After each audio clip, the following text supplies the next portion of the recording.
Covid जैसी महामारी ने जाने कितनों के रोजगार छीन लिए, जाने कितनों के बिजनेस ठप कर दिए।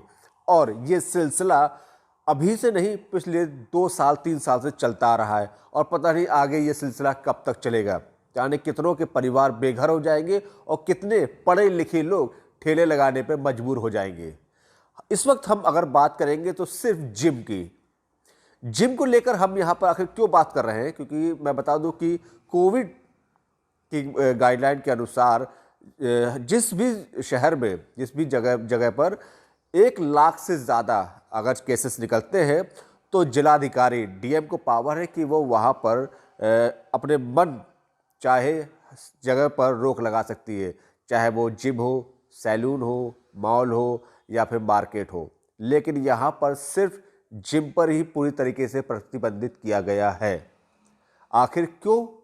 इसकी वजह अगर हम सरकार से या सरकारी किसी भी अधिकारी कर्मचारी से पूछें तो वो भी ठीक से जवाब नहीं दे पाएगा।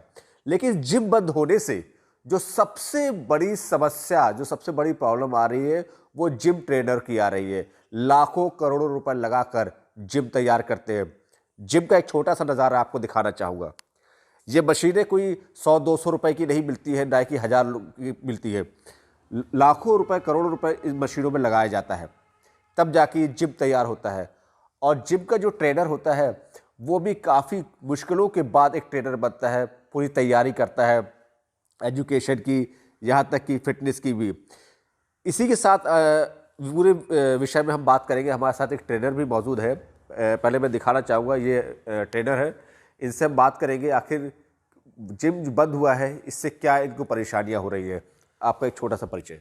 जी, मैं दिग्विजय सिंह लखनऊ से हूँ और नेशनल प्लेयर हूँ बॉडी बिल्डिंग का। नेशनल प्लेयर है बॉडी बिल्डिंग से। इन्होंने अपना प्रोफेशनली जो है वो, इनका जो रोजी है वो यही है, जो भी इनका पेट पलता है वो इसी जिम से ही निकलता है, क्योंकि ये ट्रेनर के अलावा और कुछ नहीं करते जिम के अलावा। जिम बंद हो चुके हैं, कैसे अब समय गुजर रहा है आपका? अब तो बिल्कुल वैसा एहसास होता है जैसे कि जो बेरोजगारों को जैसा एहसास होता है कि दिन भर घर में बैठे रहो और जब कहीं से कुछ अर्निंग नहीं हो रही है तो बाहर निकल के कुछ खर्च करने का भी मन नहीं करता है।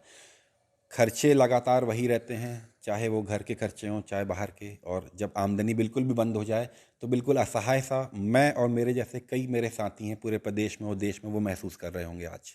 लखनऊ में एक एसोसिएशन भी आप चलाते हैं, क्या है वो? लखनऊ में कई लोग ने एसोसिएशन बना रखी है और वैसे कई लोग डीएम से भी मीटिंग करने गए हैं। कुछ और अंदाजा बता सकते लखनऊ में कितनी जिमें हैं बड़े स्तर पर? लगभग बड़े छोटे मिला के कम से कम 2-2.5 हज़ार जिम्स होंगे लखनऊ में, और शायद ज़्यादा भी हो सकते हैं, जो पूरी तरीके से प्रभावित हैं। कोविड में 2-2.5 हज़ार जिम की अगर बात करें तो एक जिम में अगर एक व्यक्ति भी काम करता है तो यानी 2-2.5 हज़ार लोग बेरोजगार है, प्लस उनका परिवार ले लीजिए। आपके जिम में कितने हैं आप वर्क करते हैं जिनको आप सैलरी पर रखे हुए हैं? मेरे जिम में 6 लोग हैं और बाकी बहुत से ऐसे जिम्स भी हैं जहाँ 25 से 30 लोगों का पर जिम स्टाफ है। तो उन 6 लोग का आप कैसे क्या करते हो, क्योंकि कोविड की वजह से बंद हो गया है तो कैसे? क्योंकि पिछले 2 साल से कुछ अर्निंग नहीं हो रही है तो हम लोग भी, और कोई भी इस समय किसी को भी कोई सैलरी नहीं दे पा रहा है, सब लोग बेरोजगार बैठे हैं, कहीं से कुछ आ ही नहीं रहा है। सेविंग्स जो थी वो पिछले 2 साल में ख़त्म ही हो चुकी हैं, तो हम लोग इस हालत में भी नहीं है कि सैलरी किसी को दे सकें। और मेरे जैसे कोई भी लोग जो हैं वो किसी को सैलरी नहीं दे पा रहे हैं। जो भी लोग थे वो टोटली बेरोजगार बैठे हैं, रो रहे हैं आज की डेट में लोग फ़ोन कर करके। जाहिर सी बात है बेरोजगारी, मैंने वैसे आपकी शुरुआत में बताया था कि कोविड ने जाने कितनों को बेरोजगार किया है। ये अगर इस जिम की हम बात करें, जिम में इतना स्पेस है कि आराम से सोशल डिस्टेंसिंग के थ्रू कम से कम 20 से 25 लड़के यहाँ पर जिम कर सकते हैं। नहीं, अगर जिम की 25 की अलाउ करती है गवर्नमेंट सरकार या फिर राज्य सरकार, तो 10 भी अगर अलाउ करते तो शायद इनको थोड़ी सी रियायत मिल सकती है। इस जिम में किराए पर आपने ले रखा हुआ है, कितना बिल आता है मंथली और इसका मेंटेनेंस को लेकर कैसा खर्चा? जी, अब ये किराए का नहीं है, लेकिन इसमें बिजली का बिल लगातार आता ही है और जो टैक्सेस हैं, हाउस टैक्स है, ये सब टैक्सेस आती हैं। लेकिन मेरे कई साथी हैं जिनका जिम किराए की जगह है, किसी किसी के 2 से 3 लाख रुपए तक किराया है और नॉर्मली 50-60-70 हज़ार रुपये तक तो किराया है ही है। मैं ये अपील करता हूँ सरकार से कि अगर पर 100 स्क्वायर फीट सिर्फ एक आदमी को भी अलाउ करें तो 1000 स्क्वायर फीट के जिम में 10 लोग 2000 स्क्वायर फीट के जिम में 20 लोग, या अगर ऐसे करके अलाउ करेंगे तो थोड़ी रियायत मिलेगी, कम से कम आत्मसम्मान के संग जीने का मौका मिलेगा। जो रोजी रोटी जो चल रही है, जो घर के खर्चे चल रहे हैं, वो कम से कम चला पाएंगे। बिल्कुल बेरोजगारी और वाली स्थिति नहीं आएगी। और इस स्थिति से मैं जिम्स जो हैं वो इम्यूनिटी बढ़ाने में वर्क करते हैं, बहुत से युवाओं को बहुत सी बुराइयों से दूर रखते हैं। कई लोगों को मैंने देखा है जो शाम को ड्रिंक करते थे, जिन्होंने जिम आना शुरू किया, उन्होंने स्मोकिंग छोड़ दी, जिम छोड़ दी। उनका शरीर के प्रति इतना प्यार, इतना लगाव हो गया कि कई बुराइयों से वो दूर हो गए।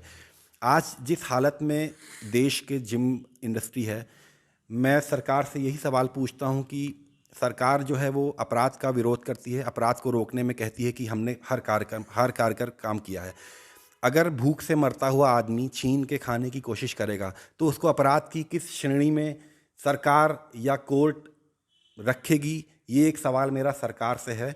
मैं इसका जवाब सरकार से चाहता हूं। अगर कोई मुझे इसका जवाब दे तो मैं ज़रूर जानना चाहूँगा। बहुत सही, बहुत जैनविक बात इन्होंने रखी, बहुत ही जैनविक बात है कि शायद इस बात पर सरकार का ध्यान नहीं गया होगा, लेकिन इस हरकतों से सरकार के रियल में क्राइम की बहुत बड़ी वारदात और लेकिन छोटी मोटी वारदात हो सकती है। क्योंकि बाकी केवल जिम से क्यों सरकार को इतनी दुश्मनी मुझे नहीं मालूम, लेकिन मैं इतना जरूर कहूँगा कि कोविड से लड़ने की जो शक्ति है, जो इम्यूनिटी की बात करती है सरकार, जैसे यानी कितनी दवाइयाँ मार्केट में हैं कि आप ये दवाई खाइए, वो दवाई खाइए, कोविड से बचेंगे, इंजेक्शन लगवाइए, कोविड से बचेंगे, लेकिन बिना कुछ दवाई से अगर वो जिम आने से स्वस्थ महसूस करता है तो क्या बुराई है इसमें? मेरा एक और भी कहना है कि जैसे जिम से जुड़े हुए जैसे जो युवा हैं, हर कोई शरीर का लगाव होता है, हर कोई कसरत वाला होता है, हर किसी का शरीर मजबूत होता है जो जिम फील्ड से है।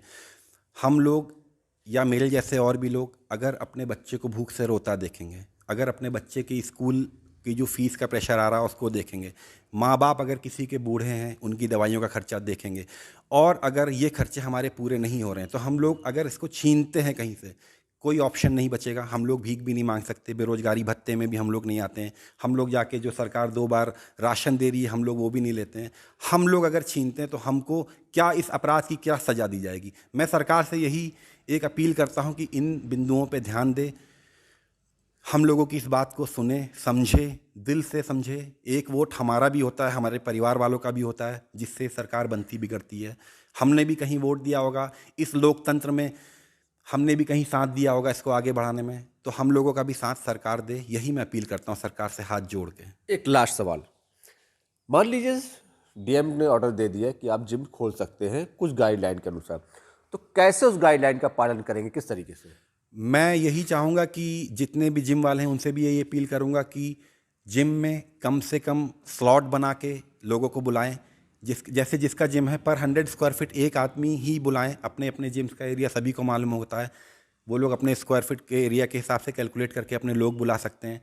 सैनिटाइजिंग का प्रॉपर प्रबंध रखें, जो मास्क पहन के आ रहा है नीचे तक जिम के उसी को अंदर एंट्री दें।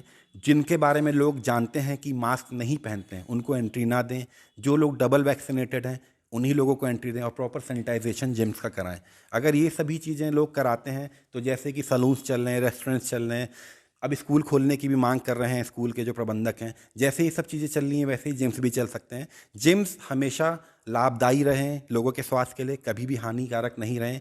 और अगर हम लोगों को साथ दिया जाएगा, सरकार का साथ मिलेगा, तो हम लोग आगे भी इसको लाभदायी तरीके से आगे बढ़ाएंगे। और जो लोग इसको फॉलो ना करें उन पे उचित कार्रवाई सरकार करे, ये भी मैं सरकार से अपील करता हूँ, जिससे कि जो लोग गलत तरीके से जिम चला रहे हैं, प्रोटोकॉल्स को फॉलो नहीं कर रहे हैं, उन पे ही कार्रवाई हो, सब लोग ना। कुछ ऐसे भी जिम ट्रेनर्स हैं आपके कांटेक्ट में, आपको जानकारी मिली होगी जिनकी जिम बंद होने से उन लोग काफ़ी आर्थिक तौर पर बहुत परेशानी उठानी पड़ी? बहुत से लोग हैं, बहुत से हैं, फ़ोन करते हैं, रोते हैं। मैं सबसे सीनियर हूँ इस प्रदेश में बॉडी बिल्डिंग फील्ड में, मुझसे बहुत उम्मीद से लोग फ़ोन करते हैं। अपने शहर का सबसे पुराना हूँ, लोग ये सोचते हैं कि मेरा नाम है इस फील्ड में तो शायद मैं कुछ कर पाऊँ, शायद मैं किसी ऊंची पहुंच के लोग से मिलके कुछ इस बारे में बात कर पाऊँ।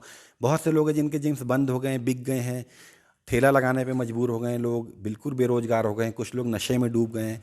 इस सब से निकालने में सरकार ही मदद कर सकती है। जो संबंधित अधिकारी तक ये बात जा रही है वो लोग भी बिल्कुल ही किसी लिखा पढ़ी के उसमें ना चलें, थोड़ा अपना भी दिमाग लगाएं, सोचें, गांधारी बन के ना बैठें आंखों में पट्टी बांध के।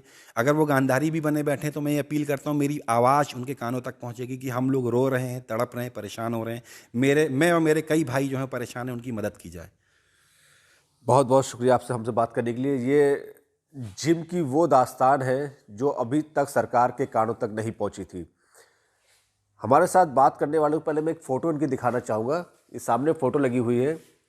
कितनी मेहनत करके इन्होंने अपने शरीर को इस काबिल बनाया है, और आज पिछले कई सालों से जो जिम बंद है, आज इनका शरीर किस तरह से जवाब टूट रहा है, दे रहा है। दूसरा है परिवार।